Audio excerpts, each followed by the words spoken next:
Assalamualaikum warahmatullahi wabarakatuh. Salam sehat dan salam olahraga untuk kita semuanya. Perkenalkan, nama saya Lu'lu Nafisa, dosen jurusan Kesehatan Masyarakat, Fakultas Ilmu Kesehatan Universitas Jenderal Sudirman.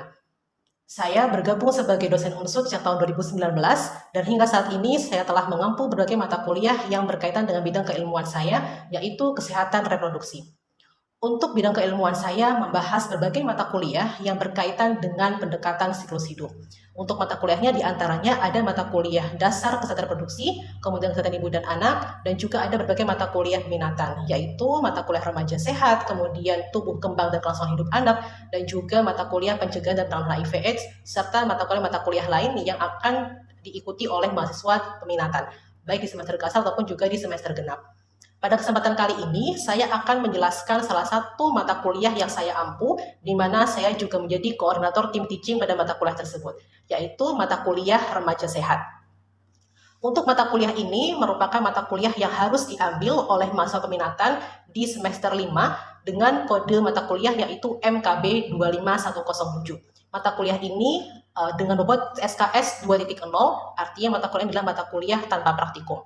Mata kuliah ini adalah mata kuliah keahlian bidang kesehatan reproduksi yang berikan materi-materi mengenai tumbuh kembang remaja sehat dan berbagai hal yang berkaitan dengan kesehatan remaja, termasuk diantaranya hubungan sehat pada remaja, perilaku atau aktivitas fisik pada remaja, perilaku makan pada remaja, kesehatan mental remaja, dan juga kesehatan reproduksi remaja, serta berbagai program dan pelayanan yang berkaitan dengan kesehatan reproduksi.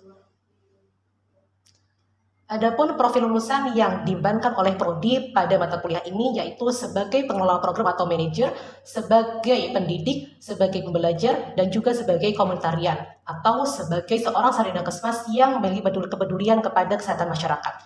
Sehingga untuk mencapai profil lulusan diharapkan, maka disusunlah capaian pembelajaran mata kuliah ini yang terdiri dari 4 poin, yaitu CPMK 1, diharapkan mahasiswa mampu menguasai konsep remaja sehat, CPMK 2, mahasiswa mampu mengetahui batasan tumbuh kembang remaja sehat dan tugas-tugas perkembangan remaja, CPMK yang ketiga yaitu mampu menjelaskan dan menganalisis kondisi ideal remaja sehat, mulai dari aspek fisik, psikis, dan juga aspek sosial remaja. Dan CPMK yang keempat yaitu mampu mengidentifikasi dan menganalisis berbagai permasalahan yang berkaitan dengan pemanfaatan program dan pelayanan kesehatan remaja. Dari 4 CPMK tersebut kemudian dijabarkan kembali ke dalam 10 sub CPMK sebagaimana yang terlampirkan dalam RPS.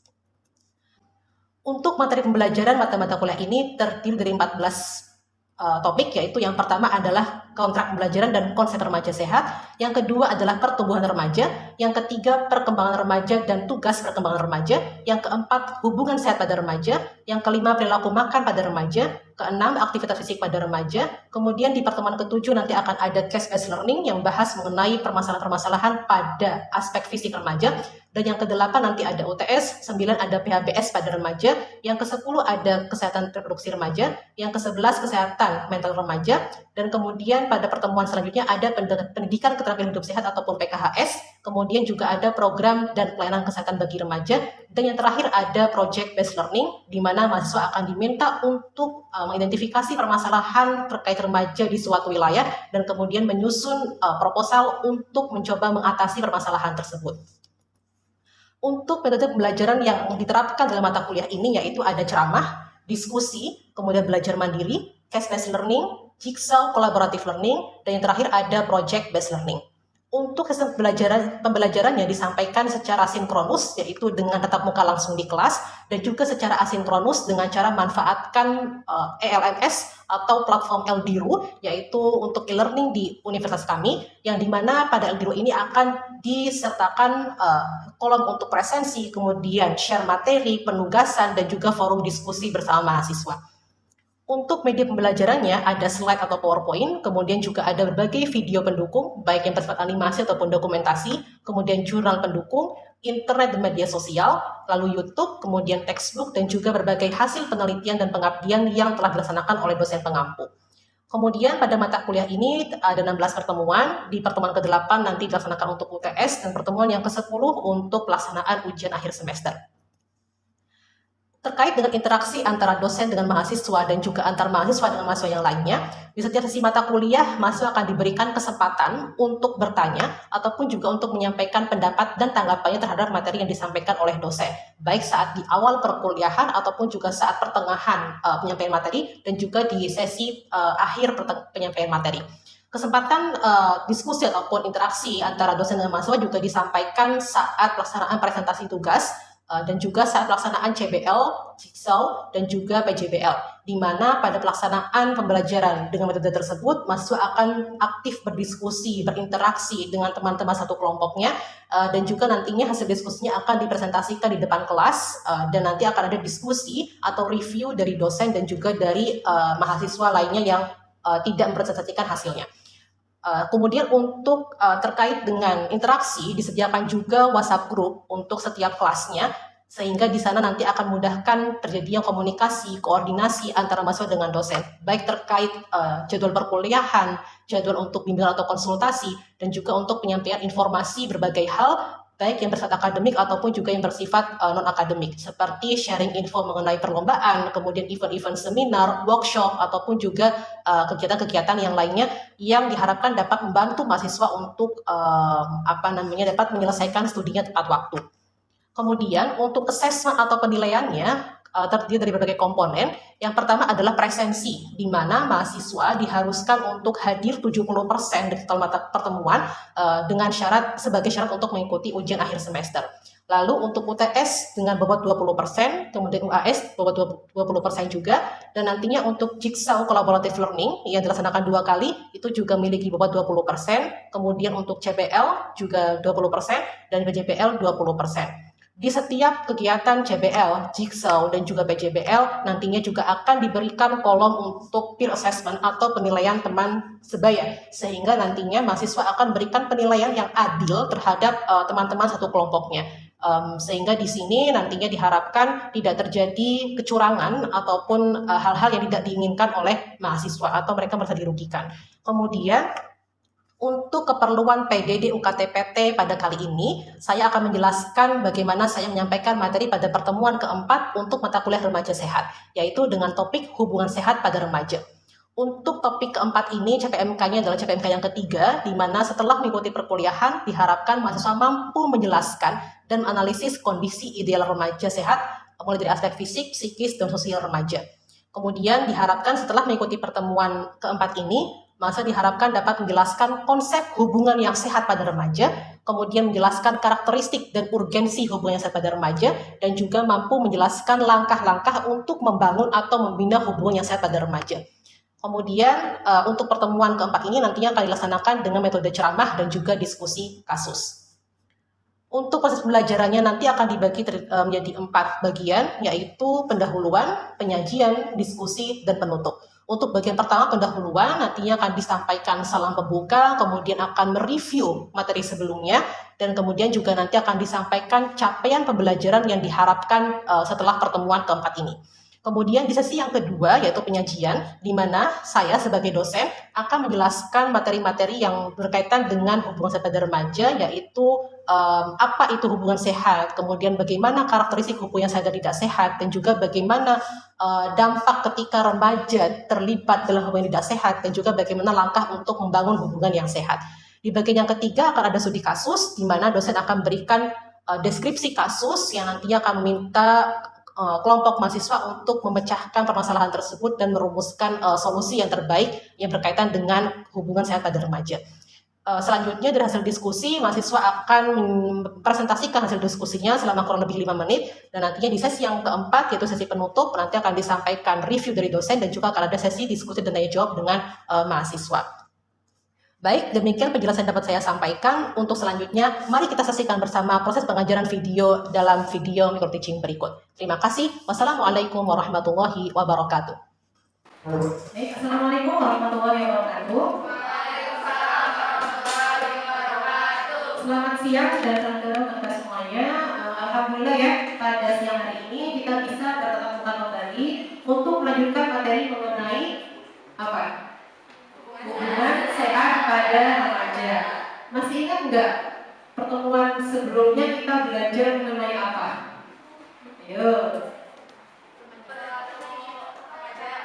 Oke, perilaku remaja ya. Kita kemarin bahas mengenai konsep dasar remaja ya, termasuk juga mengenai tumbuh kembang remaja. Baik, sebelum kita masuk ke materi, marilah kita berdoa terlebih dahulu dengan harapan apa yang kita pelajari bisa bermanfaat untuk kita semuanya. Berdoa, dipersilakan.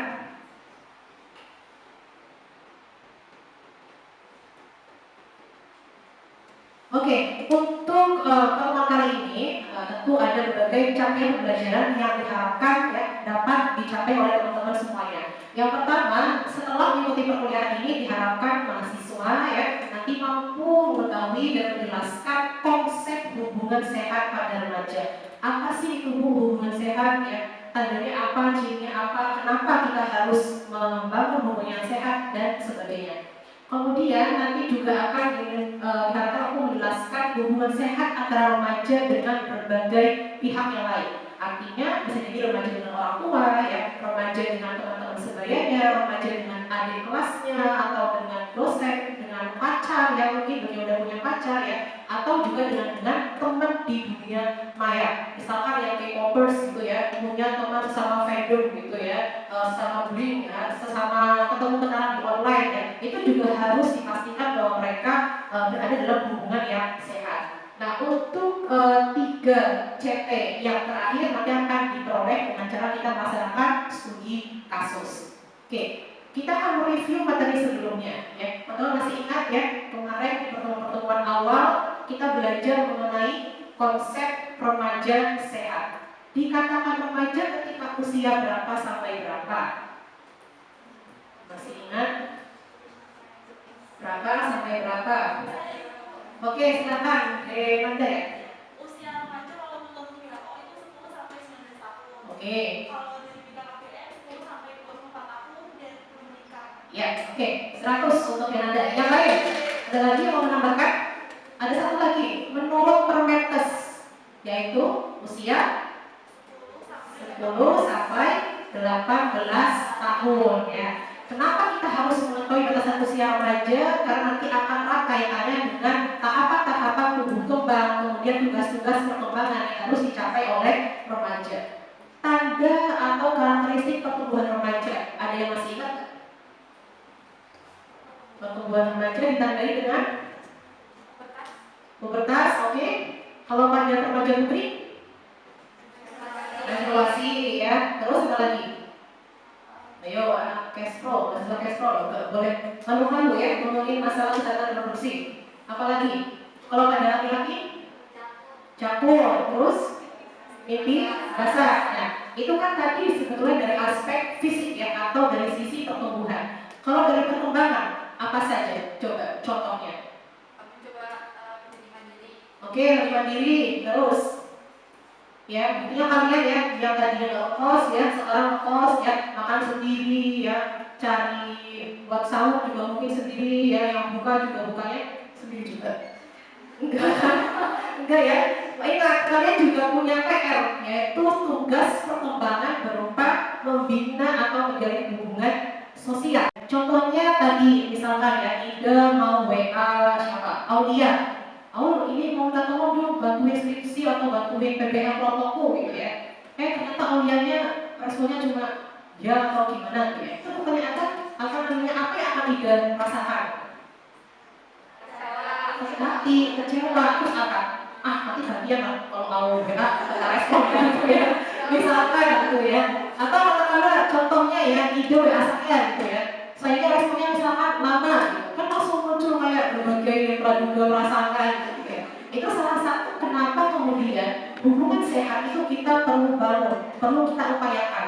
Karena tadi dampaknya bisa ke kesehatan fisik, kesehatan psikis ya, dan juga ke kesehatan sosial. Masih ingat dong definisi sehat menurut WHO apa? Sehat secara fisik, mental, sosial ya, tidak semata-mata bebas dari penyakit dan kecacatan gitu. Berarti kan ada aspek kesehatan sosial juga gitu. Dimana ketiga aspek tadi itu saling berkaitan ya. Contohnya tadi kan, kalau misalkan kita ada masalah dalam hubungan sosial, dampaknya bisa psikis, bisa.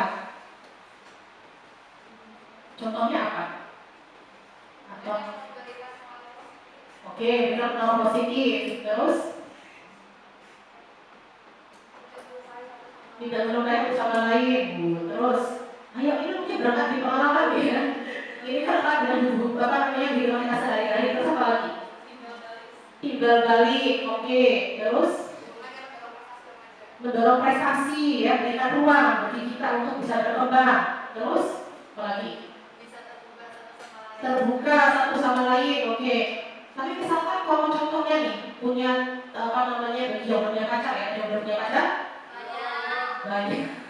Oke, banyak ya, dan juga yang belum ya. Contohnya nih, pacar kalian minta untuk terbuka saling berbagi password. Itu termasuk hubungan sehat atau tidak sehat? Sehat. Kenapa? Butuh privacy ya. Apa lagi? Toxic ya, toxic relationship ya. Jadi tadi ya sebetulnya kalian sudah bisa kan apa namanya sudah ada beberapa karakteristik yang bisa menggambarkan apa itu hubungan yang sehat dan hubungan yang tidak sehat. Nah, di sini tadi ya seperti yang saya sampaikan bahwa kita sebagai makhluk sosial ya itu membutuhkan interaksi dengan orang lain. Apalagi tadi di tahapan remaja ya. Mungkin teman-teman masih ingat ya di mata kuliah tumbuh kembang yang dulunya anak itu sangat bergantung pada ibu, pada bapak. Nah, pas sudah masuk anak-anak usia sekolah, dia mulai mengenal teman-temannya gitu kan, perlahan lingkungan sosialnya makin meluas. Apalagi pada tahapan remaja lebih luas lagi kan, ya kalian ketemu adik kelas ya, udah punya berapa adik kelas kalian? Udah punya 3 angkatan dan 3 adik ya. Kemudian kakak kelas yang beralumni, pada dosen, pada orang tua, keluarga, yang punya saudara kandung ya, atau mungkin luas.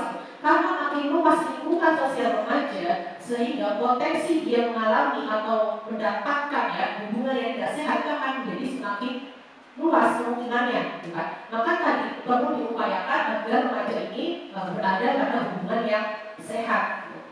Nah, hubungan ini itu bukan hanya aspek seksual saja ya. Mungkin kan ada yang apa namanya tahunya itu hanya aspek seksual, artinya hanya antara remaja dengan pacarnya atau dengan pasangannya atau antara pasangan suami istri. Itu tidak gitu ya. Itu ya hubungan seksual ataupun juga hubungan aseksual gitu. Nah, termasuk tadi kan antara kalian dengan teman. Ya. Jadi ada berbagai skema atau skenario hubungan sehat pada saling menjaga, mendorong prestasi tadi ya, ruang untuk berkembang. Terus apa lagi? Tahu batasan, ada boundaries atau batasan gitu ya. Karena tadi kan misalkan apa namanya hal-hal yang sifatnya privacy, untuk rekening ya, atau apa itu ada sebab apa namanya hal-hal yang perlu dibatasi gitu ya. Atau apa namanya bentuk-bentuk hubungan yang seperti apa yang harus diperhatikan gitu kan. Kalau sudah terlalu mengarah ke sentuhan-sentuhan ya fisik atau apa itu juga harus dibatasi gitu. Kemudian apa lagi? Boundaries terus apa lagi? Sudah. Kalau yang sehat apa? Toxic. Toxic. Terus apa lagi? Toxic itu apa sih coba? Yang dikatai hubungan toxic itu yang seperti apa? Nyakitin. Oke. Hah? Posesif. Oke. Terus manipulatif. Oh, ini fiktif apa lagi? Hubungan yang fiktif. Terus apa lagi? Apa? Kasar, ya. Masih ini masih berkaitan nanti dengan apa namanya mata kuliah perilaku beresiko remaja. Kalau seseorang terlibat atau berada pada hubungan yang tidak sehat, ada potensi dia akan menjadi korban kekerasan, gitu. Karena salah posesif nih cowoknya, gitu ya. Mau keluar sama teman-temannya nggak boleh, gitu kan. Tapi ceweknya ingat, lu sekali ini aja ya, gitu kan. Nanti kan bisa pada kekerasan emosional misalnya, atau yang lebih parah bisa kekerasan yang fisik. Kalau memang si cowoknya ini katakanlah cowok yang punya temperamental, gitu ya. Mungkin tadi ya manipulatif ya, terus apa lagi? Apa namanya? Coba apa lagi? Udah cukup? Cukup ya. Oke, nanti akan kita lihat bersama-sama kira-kira apa saja yang belum bisa oleh teman-teman ya. Ini ya. Jadi sebetulnya ada berbagai referensi yang mengelompokkan atau memklasifikasikan berarti hubungan yang sehat ya. Tapi secara umum itu ada beberapa karakteristik ya. Yang pertama adalah jelas saling menghormati gitu. Apa namanya tentang kepentingan tertentu ya jangan dipaksakan gitu ya, harus saling menghormati pendapat ya, kepentingan ya, kepercayaan yang dipercayai oleh si partnernya atau oleh temannya gitu. Kemudian saling percaya ya, tadi saling percaya gitu. Apa namanya, jangan suka pakai sendiri kan ya, jadi ya saling percaya lah gitu, tapi agar kita bisa dipercaya tentu kita juga harus dengan percaya kan ya. Oke, kemudian kejujuran ya, karena biasanya juga butuh masukan, butuh pertimbangan dari orang-orang yang sekitar kita. Jadi ada kompromi gitu. Kemudian individualitas, artinya tadi boundaries ya. Kita juga tetap perlu ada batasan-batasan yang kita terapkan. Gitu. Kemudian komunikasi yang baik. Ini merupakan kunci sebetulnya ya. Karena tadi kalau sudah tidak ada komunikasi ya, nanti bisa timbul hal-hal yang tidak diinginkan ya. Jadi nggak percaya, jadi ragu-ragu ya, jadi apa namanya, merasa tidak dihormati dan sebagainya. Kemudian pengendalian emosi ya. Kalau ada masalah ya, jangan langsung emosional, nanti saling berempati ya, kepercayaan diri ya. Jadi selain tadi kita harus percaya pada orang lain ya, kita juga harus membentuk kepercayaan diri kita gitu. Ini seharusnya bisa diterapkan dengan cara kita mampu menolak ajakan yang tidak baik gitu ya. Kita yakin kalau kita bisa. Misalkan teman kalian sudah mengajak ke arah yang ya pengen lulus cepat, kita pakai joki yuk, katakanlah gitu ya. Nah, kalian dengan pede bilang oh enggak, saya bisa gitu. Itu sebagai salah satu contoh bahwa kalian percaya dengan diri kalian sendiri ya. Dan termasuk yang terakhir adalah terkait dengan hubungan seksual yang sehat pada remaja. Spektrum yang menjelaskan hubungan pada remaja, ada hubungan yang sehat, tidak sehat, dan kalau sudah berada pada spektrum yang berwarna kuning ya, ini sebagai warning. Artinya jangan-jangan nanti dia akan berada pada hubungan yang abusif atau rentan mengalami kekerasan. Masih ingat gak ada berapa bentuk kekerasan?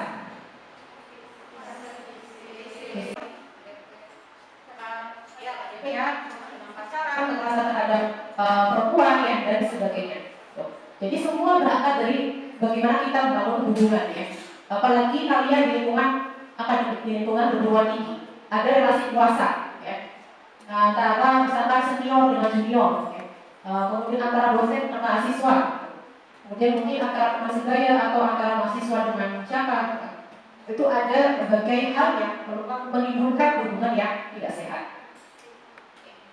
Ya, kita sudah sampai pada identifikasi ya, bagaimana hubungan yang sehat dan tidak sehat. Selanjutnya ini ada website ya, yang nanti bisa digunakan bagi teman-teman untuk mengevaluasi bagaimana hubungan sosial yang sedang atau yang pernah kalian terlibat di dalamnya.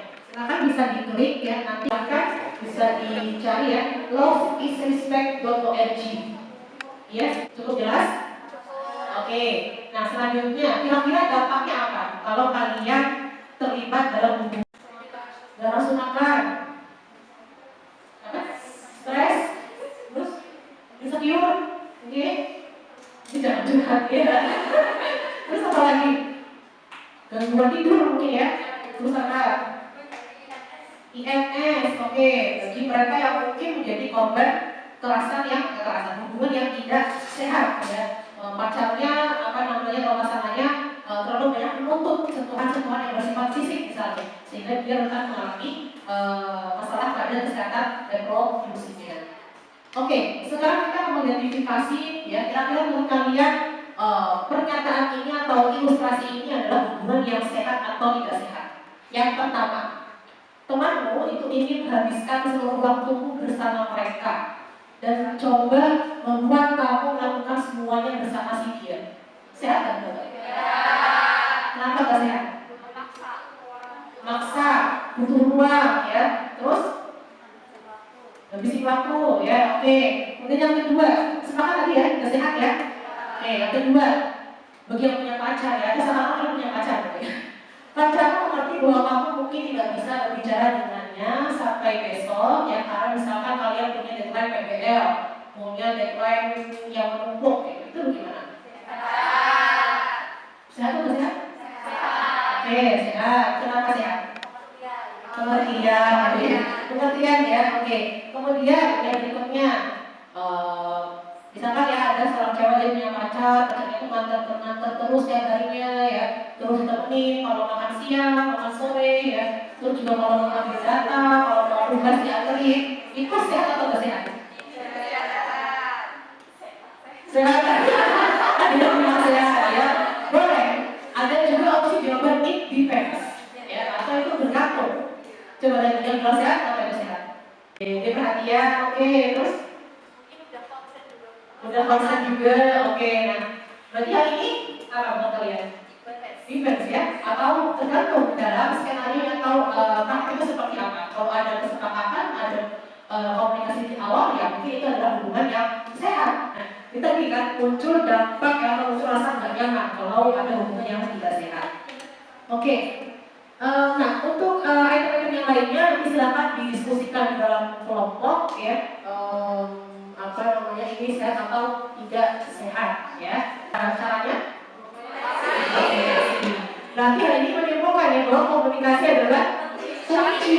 Tapi terkadang, contohnya remaja putri ya, itu biasanya enggan atau segan berkata tidak ya, dia enggak.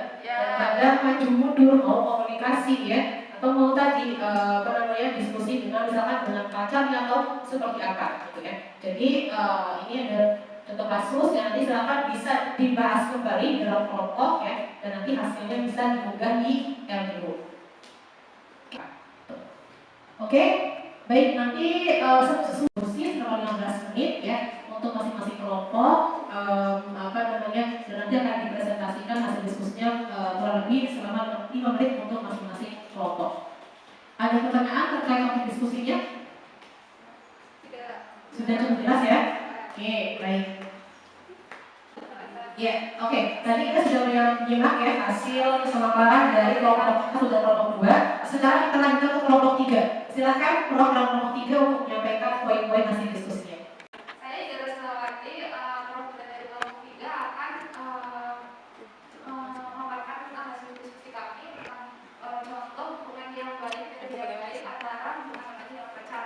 Yang pertama yaitu hubungan yang sehat ya, hubungan yang sehat antara remaja dan pacar. Yang pertama yaitu antara mereka berdua adanya saling pengertian dan juga komunikasi, di mana bisa saja remaja dan pacar itu memiliki dalam kondisinya itu mereka itu dari berbeda jurusan dan memiliki aktivitas yang berbeda.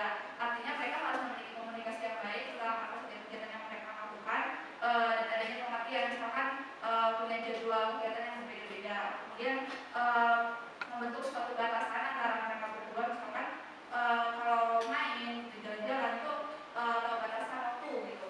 Yang paling jelas itu misalkan kalau sudah jam 11 atau jam 10 malam itu harus sudah diantarkan ke kos atau ke rumah. Kemudian untuk contoh hubungan yang sehat ya, mungkin yang pertama itu pacar yang sangat posesif ya, hubungan yang posesif antara remaja dan pacar. Contohnya pacar itu menuntut untuk memberikan kabar begitu setiap saat, misalkan mau makan, mau tidur, mau apa, aktivitasnya itu harus memberikan kabar. Kemudian pacar yang tidak memberikan batasan dan terlalu banyak sharing kayak gitu. Misalkan memaksa untuk memberikan password handphone, password sosial media dan sebagainya.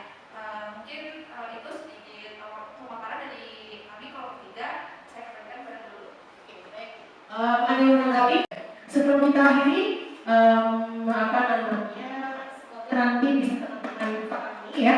Dan sekali lagi nanti silakan dipelajari kembali video-video referensi yang telah disampaikan juga di LDO. Terima kasih, semoga bermanfaat. Saya akhiri. Wassalamualaikum warahmatullahi wabarakatuh.